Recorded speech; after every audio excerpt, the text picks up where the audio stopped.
Assalamualaikum warahmatullahi wabarakatuh. Jika aku menjadi yang abdi legasan jedama kanisa waka sedi fanbula ture waka sedi gabara ture arwa waka to kofajira Allah tunggabara hojjetaawwan dheedhaa barsiisaawwan dheedhaa akkasuma jefaasa attagama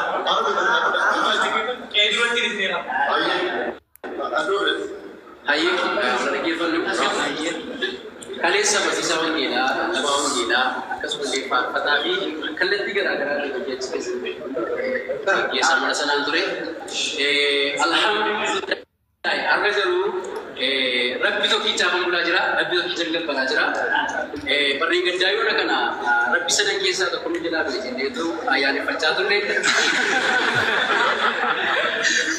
har'a garuu waaqa hin duune waaqa hin dulloomne waaqa hin dadhabne waaqa hin toojaba allaafan sagadaa jira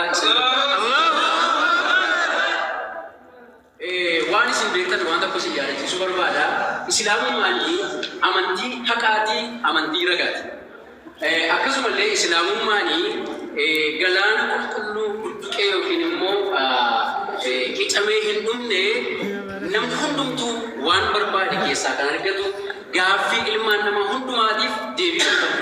Fakkeenyaaf gaafa ustaaza koo wajjin wal mormaa ture gaaffii hedduu na gaafatu mee amantiin kee maal jennaan kiristaanaan jedheen kiristaana jechuun maal jechuudha macaafa qulqulluudha naaf ni gaafa jedhan asangala gashaa hin jiru.